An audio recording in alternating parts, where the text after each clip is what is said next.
Quero dizer para vocês que o motivo de estarmos felizes na presença de Deus. Às vezes que estamos na casa de Deus, nós temos esse prazer de dizer que estamos felizes com o nosso Deus. Aleluia. Mas, irmãos, estamos passando por dias difíceis, muito difíceis. Eu vinha falando com a minha esposa no carro, eu achei também que está tudo, se prepara, porque eu acho que você está preparado mesmo. Muito difícil, irmãos. Glória a Deus. Eu passei esses dias, eu fiz uma intercessão por uma pessoa, não é da igreja, e a gente tem alguns problemas de saúde, né? Mas eu lembro que eu subi para o monte, eu disse para aquela pessoa que recebeu da sua vida, no seu relacionamento, no seu casamento. Essa pessoa não chegou para conversar comigo, eu acho que eu disse nesse igreja, ou não. Não falou muitas coisas, mas estava dizendo assim: eu preciso de um socorro. Era como se a pessoa estivesse falando isso comigo. Eu disse para ele: vou buscar, Deus vai mudar a situação. E naquela ocasião eu subi para o monte, uma terça-feira, eu estava bem, me percebi, senti a presença de Deus e senti e tive a plena certeza de que Deus faria lá. Aleluia. Só que quando eu decidi lá, eu decidi, não, muito legal. E hoje na glória tremenda naquele dia,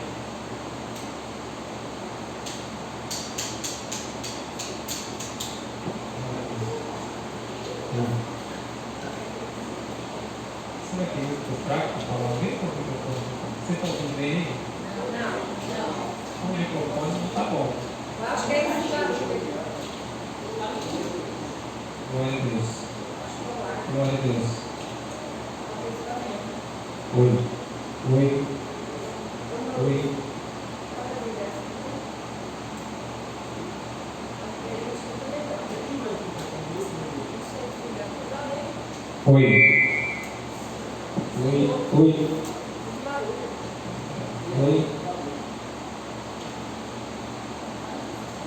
E agora sim. Agora ficou um pouquinho melhor para ouvir, né? Então, irmãos, eu tenho falado com Deus, tenho questionado Deus, perguntado para Deus o que está acontecendo, mas eu passei por algo terrível, eu não desejo para ninguém. Passei por dias, estou passando por uns dias terríveis, e parece que nesse momento, moçada, quando a gente está nesse momento, que você quer ouvir a voz de Deus, parece que o céu cerra sobre a sua cabeça. Aí você busca, você ora, e parece que nada faz efeito, né? Aí eu parei perguntando para Deus assim: Senhor, mas o que está acontecendo? Será onde está o meu erro? Se o Senhor pode aparecer para mim, fala comigo então, para que me corrija pelo menos, né? Porque quando a gente está no ato do desespero, você quer ouvir a voz de Deus, nem que seja falando assim: ó, você está passando isso por causa disso, disso e disso. Você quer ouvir isso direito. Mas Deus em silêncio, não fala nada com a gente. E é aquele mal que muitas vezes quer consumir a gente. E eu passei, antes de eu vir para a igreja mesmo, eu achei que eu não chegava nem aqui. Muito mal. Quando você disse que era para mim trazer a mensagem, eu falei: meu Deus, é difícil, né? O pastor aqui desabafando. Não estou desabafando, eu estou contando aqui para vocês que não é só você que passa por problema, tá? E nesses momentos parece que não tem ninguém. Quando você está assim, a vontade de entrar, trancar no lugar e chorar o quanto você pode, porque parece que não tem ninguém, não tem nada para te ouvir, não tem ninguém que está do seu lado que pode fazer alguma coisa com você. É terrível, não é fácil. Eu chorei bastante na presença de Deus, e conversando com Deus. Deus sabe de todas as coisas. Eu já disse por outros dias, eu sempre fui uma pessoa que batalhei muito por alcançar uma posição social. Deus prometeu, as coisas aconteceram na minha vida e tem acontecido. Mas ultimamente, um dia eu falando com meu irmão, eu falei assim: olha, hoje o único desejo do meu coração hoje é poder casar os meus filhos e ver eles tranquilos. Isso seria uma das últimas, ou seja, o único desejo que eu tenho hoje na terra é poder acompanhar o crescimento dos meus filhos e ver o quanto o que vai ser, porque eu sou muito apegado aos meus filhos, família, eu sou muito família, demais na conta. E nesses momentos difíceis, a única coisa que nos traz à cabeça, assim, a preocupação é os filhos, que muitas vezes a gente fala assim: eu acho que eu vou partir daqui a pouco, eu não aguento mais, o coração parece que vai explodir. E é um momento que Deus não fala nada com você, é um momento que está em silêncio. Aí você se pergunta: mas pastor, será que a gente está... Eu também estou passando assim, passei por isso, pastor, será que o que está acontecendo? Será que eu pequei? O que está passando comigo? Né, pastor Ismael? Mas irmãos, aí quando eu vou para a Bíblia Sagrada, Deus começa a falar que não precisa você cometer pecado para chegar a esse extremo. Não precisa, não é pelo sua... Às vezes você tem se culpado, você tem olhado para você, tem caído nessa situação. Eu falo isso de mim porque já perguntei: Senhor, fala o que é que precisa para que o Senhor mude o meu cativeiro. Faço todos os tipos de exames, nada acusa, nada dá nada, mas é algo que é terrível. E às vezes você pode ter parado e falar assim: mas Senhor, será que é porque eu falei algo, porque eu disse algo, porque eu toquei onde eu não devia? Não, irmãos, não é por isso. Quando, há muitos anos atrás, Deus um dia trouxe uma promessa para minha vida e disse assim: ó, eis que eu te escolhi desde o ventre da tua mãe para fazer a minha obra. Irmãos, e quantas vezes você já ouviu Deus dizer assim: ó, eu te chamei para fazer a minha obra? O que eu quero dizer para você nessa noite, você já vai entender a mensagem que eu vou fazer, vou traduzir para você da parte de Deus, é que todo chamado, irmãos, tem um preço. E o que muitas das vezes nós não entendemos, quando Deus fala assim: o teu projeto na tua vida é a coisa mais linda que a gente pode ouvir da parte de Deus, é Deus dizer assim: ó, eu vou te levantar, eu vou te fazer de você um ganhador de almas. Não é gostoso ouvir isso de Deus? Sim. Mas irmãos, tem algo que Deus não fala muitas das vezes para você naquele ato, que você tem que entender que você vai passar, que ninguém vai conseguir ser um instrumento de Deus, ninguém vai conseguir ser uma joia lapidada, ninguém vai conseguir chegar no seu mais alto valor sem antes passar pela prensa. Isso nós precisamos entender, que esse processo que está passando em nossas vidas tem um preço. É Deus dizendo assim: se você passar e suportar, eu vou te colocar na posição que eu te chamei. Aleluia! Aleluia! Aleluia, meu Deus! Oh, Deus! 1 Samuel, para mim entrar na mensagem dessa noite. Aleluia, meu Deus! Glória a Deus. Aleluia!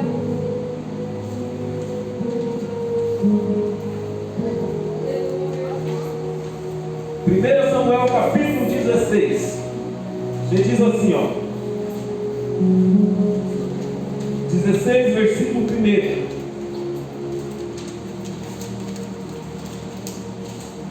Não se incomode se nessa noite eu chorar aqui abundantemente, tá? Aleluia. Eu disse que para Deus eu não tinha condições nem de ministrar hoje nessa noite. Mas Deus sabe todas as coisas. Está chegando uma graça sobre esse trono nessa noite. Eu quero que essa graça chegue e toque na vida de vocês também. Aleluia. Diz a palavra do Senhor assim: então disse o Senhor a Samuel: até quando terá dote Saul? havendo eu o rejeitado para que não reine sobre Israel? Enche o teu vaso de azeite e vem. Enviar-te-ei a Jessé, o Belemita, porque dentre os filhos me tenho provido um rei. Porém disse Samuel: como irei eu? Pois ouvindo-os Saul, me matará. Então disse o Senhor: toma um bezerro das vacas em tuas mãos e diz: vim para sacrificar ao Senhor. E convidarás Jessé aos teus sacrifícios, e eu te farei saber o que há de fazer, e ungir-me a quem eu te disser. Aleluia. Amém? Aleluia.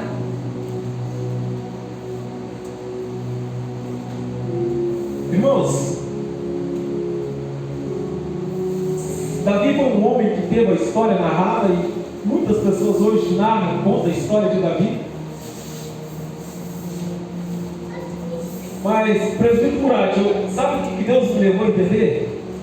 É que Davi estava tão sossegado cuidando de ovelhas, por mais que os bichinhos davam trabalho, por mais que ele estava esquecido, mas pensa num cara que estava tranquilo apacentando as ovelhas, nem os irmãos dele iam lá poder tirar uma satisfação com ele, os pais já tinham abandonado Davi lá no campo, deixado ele por conta para lá.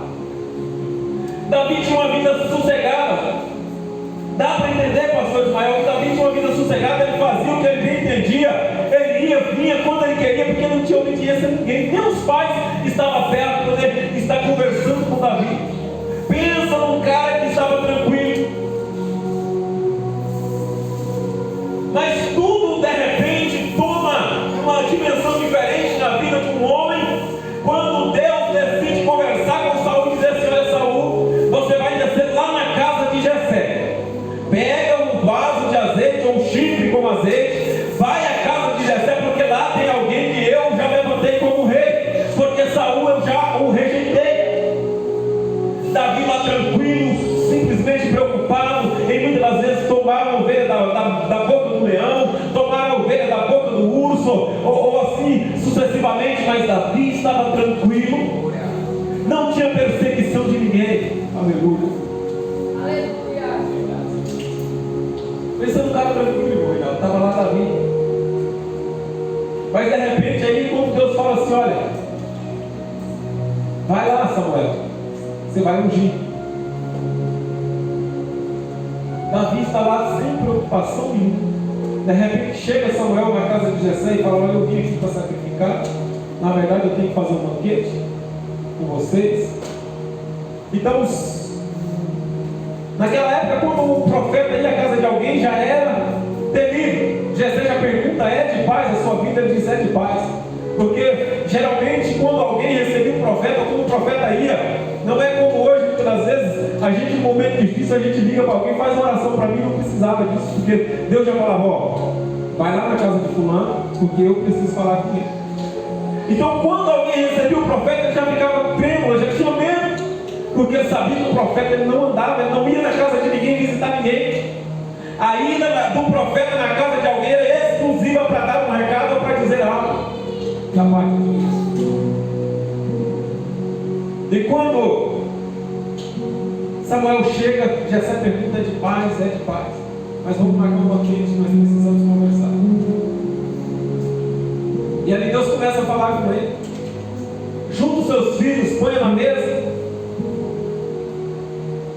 porque Deus me mandou aqui para ungir alguém como rei.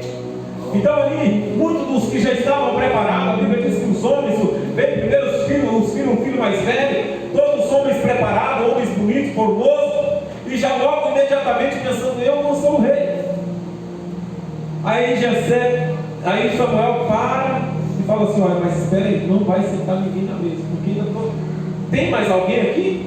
Tem mais alguém? Você tem mais alguém ainda, Jessé? Jessé fala assim: eu tenho um, mas aquele, né, como se ele dissesse assim, aquele não conta, porque ele é pequenininho, ele é franzinho, né? É de boa aparência também, mas ele é franzinho, ele é o menor da casa, ele não tem postura para nada, ele não leva jeito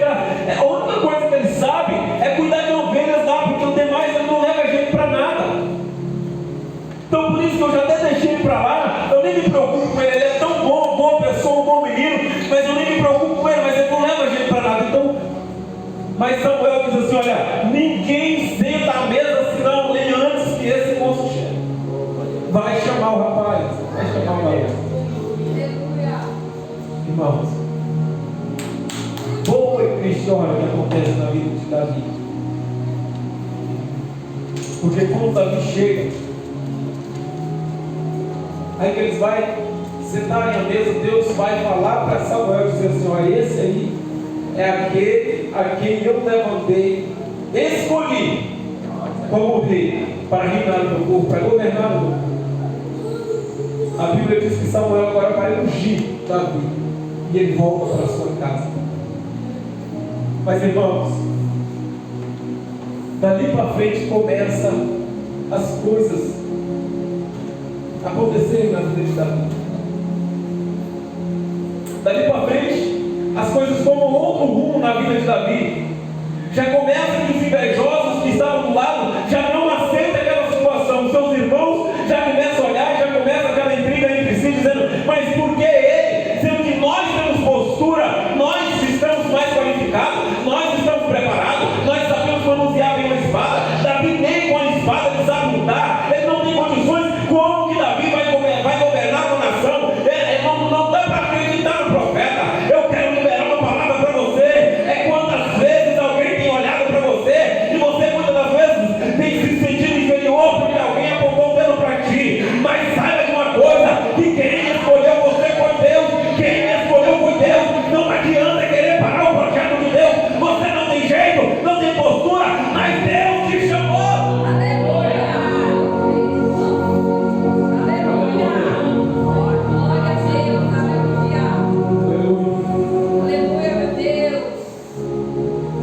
E quem perguntou que Deus está caçando jeito, que Deus está caçando postura, que Deus está caçando? Deus está caçando a estrutura física.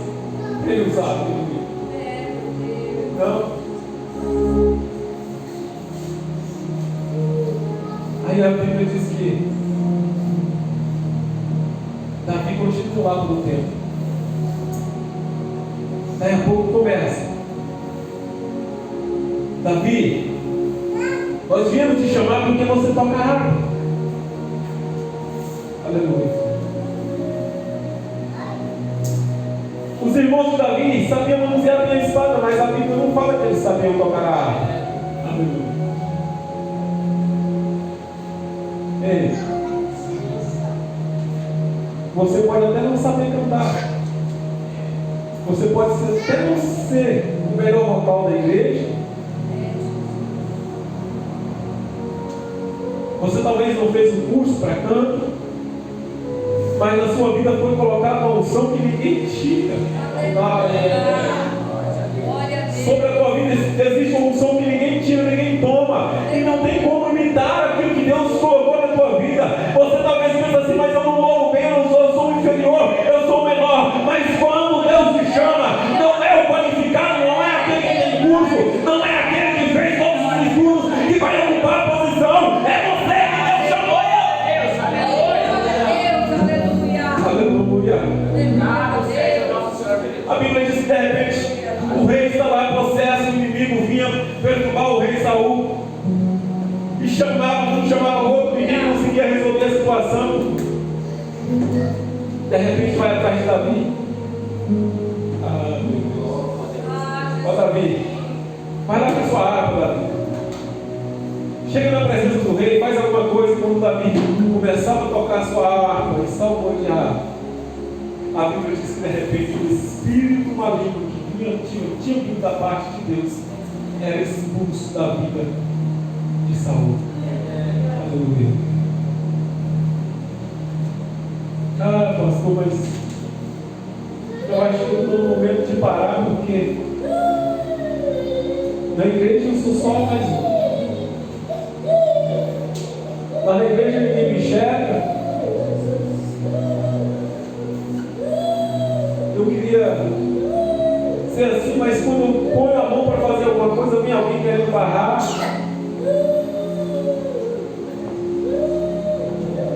Eu quero dizer para você que quem te chamou foi Deus, não foi o pastor, não foi o homem. Sabe por que nós não desistimos? Sabe por que a gente não larga a crise? Porque não foi nós que nos escolhimos ser quem somos, mas Deus que nos escolheu. Os irmãos de Saul, eles sabiam manusear a espada, mas não sabiam tocar a harpa. Não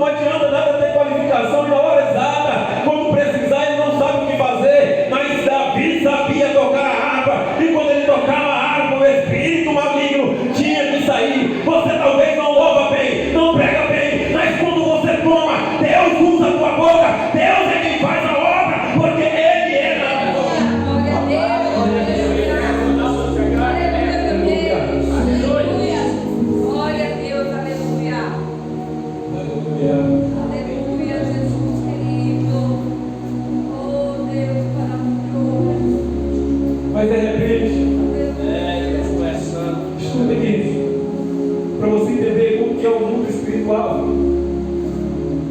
Quando Saul estava atormentado, Davi tocava harpa com o espírito embora.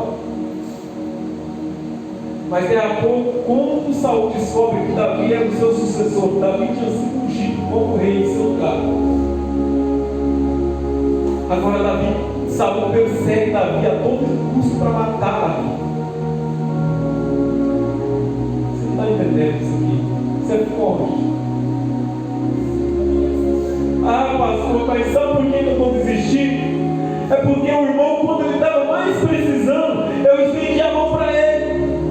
Uma pessoa lá fora, quando ele mais precisava, eu fui quem dei a mão para ele. E agora ele vem me atacar dessa forma. Ei, querido, tem que entender que quem te chamou foi Deus. Quando Deus está no projeto, quando Deus vê quem chama, tem um processo a ser enfrentado. Então não olhe para quem está criticando, não olhe para quem você tem ajudado, mas olha a forma que Deus tem te chamado, porque quem escolheu você foi Ele. Ele não abre mão. Muitas vezes eu pensei, Senhor, talvez eu morra agora, mas quando de repente eu lembro que quem fez a promessa foi o Senhor Jesus, e Ele não abre mão da promessa sendo cumprida nas nossas vidas. Aleluia, Deus. Aleluia. Aleluia, meu Deus. Glória a Deus, aleluia. Pensa vocês que Davi, quando ele recebeu o chamado, as coisas foram só maravilhosas na vida dele? Não. Davi estava tocando a harpa, expulsando o espírito ruim da vida do homem. Daí a pouco o próprio homem se vira contra Davi. E Davi, a Bíblia diz que Davi agora é obrigado a fugir do seu país. Davi tem que sair no meio dos seus. Deus permite que Davi saia da terra dele, vai para outra terra longínqua, outra terra distante, para que Saul não alcançasse ele. Aí você me pergunta, pastor, mas foi Deus quem chamou Davi? Por que Deus então não matou Saul e colocou Davi logo para governar? Não, irmãos, as coisas não é assim. Tudo existe um processo. E Deus estava lapidando, Deus estava trabalhando na vida do Davi. É por isso que tem hora que a gente pensa assim, eu vou acabar agora, e Deus está falando, você não vai nada, moço. Você não sabe de nada. Você está no processo ainda. Você está no processo. E o processo que eu coloco, não mata ninguém no processo, não.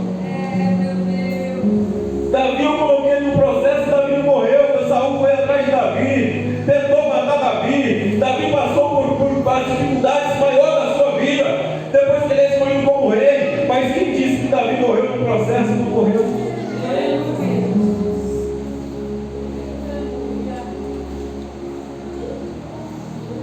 Eu não sei porquê, mas Deus mandou essa palavra para falar com nós todos nessa noite. Pegou principalmente a minha vida nessa noite. Parece que eu estou pregando só para mim.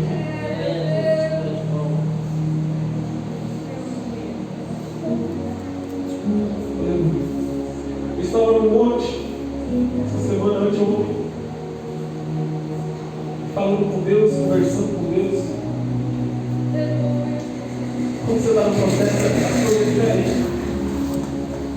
Aí de repente eu estou lá, Senhor, estou aqui, eu, meu irmão, meu cunhado, só nós três. E eu conversando com Deus, falando assim, o Senhor podia falar comigo. Eu queria dar uma mensagem nessa noite, eu utilizar meu coração, eu pensando assim, será que o Senhor vai falar comigo? Aí de repente Deus me toma em línguas de uma forma poderosa e começa a trazer recado para os meus colegas. Deus começa a trazer recado para o meu irmão, para o meu cunhado. E eu no processo, querendo ouvir a voz de Deus, e naquele momento se importa a voz de Deus para entregar o recado para eles. Há momentos, irmãos, que você pensa assim, é eu que estou precisando. Aí Deus estava dizendo, não é você que está precisando, é eu que estou precisando usar a tua vida. Você está no processo, porque o que você está passando é para você abençoar outra pessoa. E muitas das vezes a gente não entende o processo. Quando voltei no carro, falei com eles, eu estou engraçado. Eu subi no monte hoje, uma situação tão difícil, pedindo a Deus para que falasse comigo. Aí Deus vem que faz de contrário. Usa a minha vida para falar com você. É o momento, irmãos, é o processo.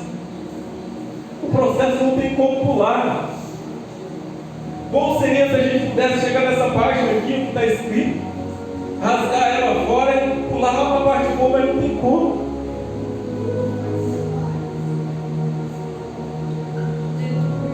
Aí Deus começou a falar com ele. Falar, você está no processo. Você lembra do compromisso que tu fez comigo? Aleluia. Eu vou te entregar, mas vai ser doloroso o processo. Naquele momento eu só pude chorar na presença de Deus e dizer assim: eu entendo, Senhor. Só me ajuda a passar o processo porque está doloroso, está difícil. Eu tenho essa mensagem nessa noite para dizer para você, irmãos: não retire teus pés da presença de Deus, não toma uma decisão precipitada, porque Deus sabe o que Ele está fazendo na tua vida. Não se apresse com os teus pés diante, ter uma resposta daquele que te escolheu, daquele que te chamou, porque Ele sabe o que está acontecendo, Ele sabe o que está passando. Às vezes a gente olha assim: não, aqui está difícil, eu tenho que fazer alguma coisa, porque do jeito que está, não dá. Eu disse hoje por isso. Falei: não, se continuar assim, não conta mais. Aí me pergunto: pastor, qual que é a preocupação? Não sei. Não tem nada que me preocupe para tirar o sono. Mas existe algo que está. É o processo. Pastor, o senhor tem pecado? Não, irmãos, não é pecado. É porque eu fiz um compromisso com Deus de descer mais e buscar a presença dele. Então, toda vez que você busca mais, quanto mais você dedica na presença de Deus, mais retaliação e opressão você vai enfrentar. Se chama o processo.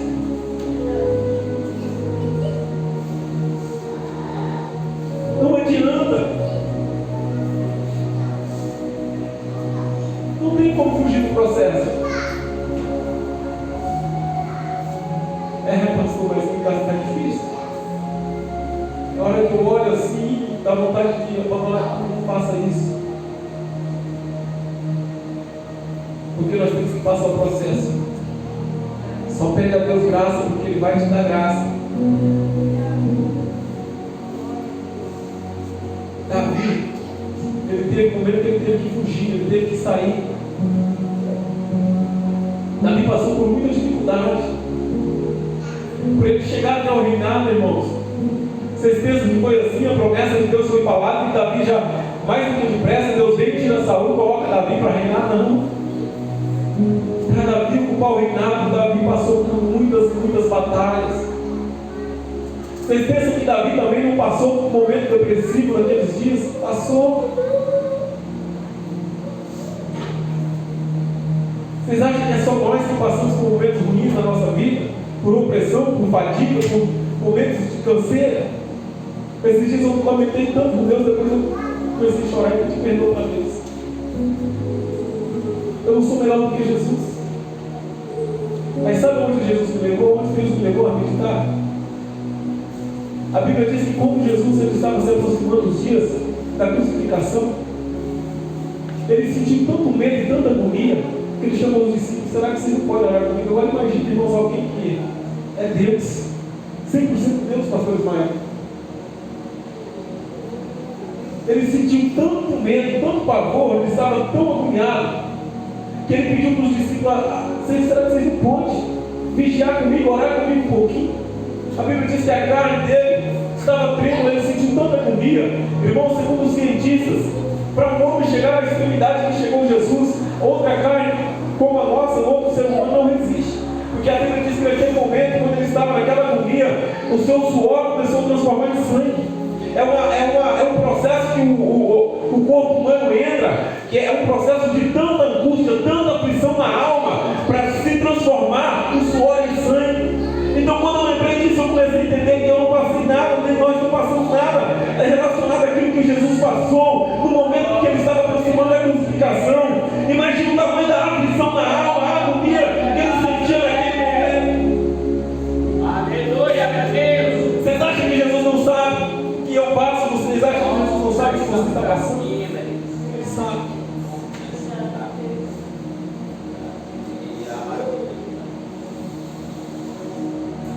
sabe do processo que nós precisamos.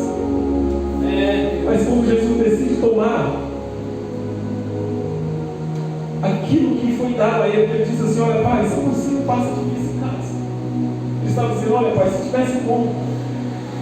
Ele sabia que ele veio fazer óbvio de tudo, mas como foi se aproximando, a alegria foi tão grande que ele começou a dizer assim: Pai, se tivesse como tirar de mim, tirava, Pai, para que a agonia está grande. Mas se não for possível, todavia, faça segundo o teu querer. E a Bíblia diz que depois do processo da crucificação ele ressurge no corpo glorioso. Eu quero encerrar essa mensagem essa noite dizendo para você que tudo que está passando, existe amor de Deus aí no processo.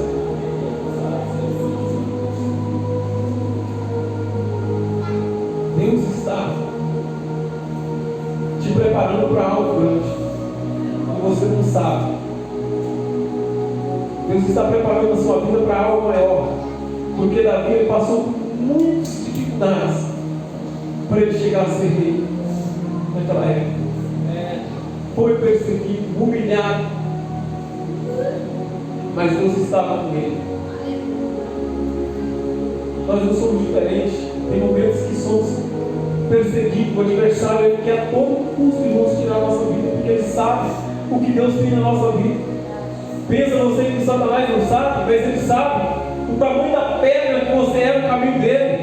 É por isso que ele quer tirar você de qualquer jeito. Ele não está nem importando se Deus vai tirar você e levar para a glória. O negócio dele é que você sai do caminho dele.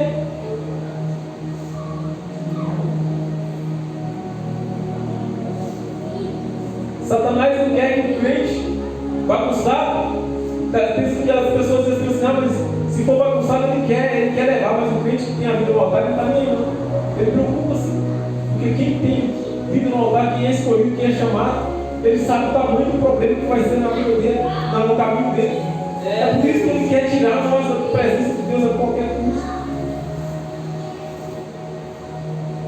Mas Deus nos manda essa palavra nessa noite. Que o que estamos passando é o processo, e se nós aceitarmos o processo, algo grande está à nossa espera. Tem algo grande aí que nos espera. Eu quero dizer a você: não desista. O momento é difícil, tem momento que você olha e fala assim: agora acabou, não tem jeito.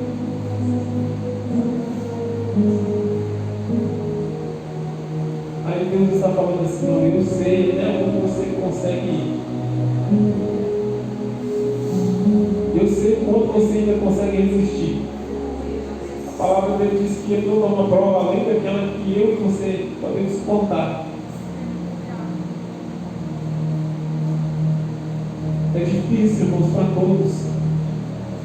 Vocês acham que nos dias que nós estamos vivendo para manter a nossa fé na presença de Deus está fácil? Não está. É uma retaliação, o mundo está já totalmente tomado pelas forças inimigas. E aqueles que servem a Deus com sinceridade, e principalmente aqueles que têm promessa de Deus na vida, é que as coisas estão perto um pouco mais, porque o adversário ele não está contente, não está satisfeito, porque ele quer fazer parar nossos projetos. Mas nessa noite a palavra que Deus envia para nossas vidas é que mantenhamos firmes, porque Deus está no controle da situação. Aleluia! Vamos orar uns pelos outros. Deus vai nos dar graça, Deus vai fazer nós vencermos. Se vocês estiverem orando pelo pastor, eu sempre estou orando por todos vocês. Nas minhas orações, irmãos, eu coloco todos vocês. Todas as minhas orações diárias, eu intercedo pela vida de todos vocês. Vamos orar uns para com os outros, para que Deus tenha misericórdia de nós. Porque essa força não vai nos sucumbir, mas a presença de Deus vai nos colocar de pé. Aleluia. E curva a tua cabeça, vamos falar com Deus nesse momento. Aleluia. Glória a Deus. Senhor Jesus. Pai, aqui estamos nós, meus irmãos. Senhor, eu sei que os dias estão difíceis, ó Pai, mas o Senhor tem o controle da situação. momentos, ó Pai, que você aqui, meu Pai, que tudo está acabando. Mas o Senhor está se ocupado com cada um. O que eu te peço, Jesus, nessa noite é que o Senhor cuide, Senhor, de cada um dos teus filhos que está aqui. Pai, só nos dê graça, nos dê força para acertar, Senhor, e conseguir resistir o processo que estamos passando. Porque eu sei, Jesus, que algo grande está por vir, o Senhor sabe. E cada um que o Senhor escolheu aqui, ó Pai, o Senhor sabe do tamanho do projeto que o Senhor tem na vida dele. Meu Deus, eu peço a Ti que o Senhor lança por terra toda a retaliação do inimigo. Oração contrária, meu Deus amado, palavras ao contrário, Pai. Tua palavra diz, ó Pai, que é pior do que obra de feitiçaria. Nós precisamos, ó Pai, da cobertura celestial do Senhor sobre nossas vidas. Meu Deus, eu te peço sobre a igreja nessa noite. O Senhor toma a igreja, ó Pai, por completo nessa noite. Abençoa teus filhos, ó Pai, abençoa cada um de nós que estamos presentes. A minha vida, meu lar, minha família, meus filhos. Toma todos nós nas tuas mãos, ó Pai. Porque o Senhor sabe de todas as coisas. Eu, Jesus, no meu momento, ó Pai, muitas das vezes não sei nem o que falo. Mas o Senhor sabe, conhece, Senhor, cada lágrima derramada, cada palavra que sai, Jesus, da minha boca, cada palavra que sai da boca dos teus filhos. Meu Deus, eu quero que nessa noite o Senhor faça bálsamo nos corações assim. Tira, Pai, tira toda a ansiedade, Pai, todo o desespero, todo o desconforto, Jesus. Espírito da depressão, Pai, carrega embora. Limpa, Senhor, nossos pensamentos e nos restaura, Pai, por completo nessa noite. Meu Deus, faz a tua obra em cada vida, em cada coração nessa noite, Senhor Jesus. São as palavras que eu te peço, Deus. E abençoa a tua igreja em nome do Senhor Jesus. Em nome do Senhor Jesus. Amém? Uma salva de palmas para a igreja.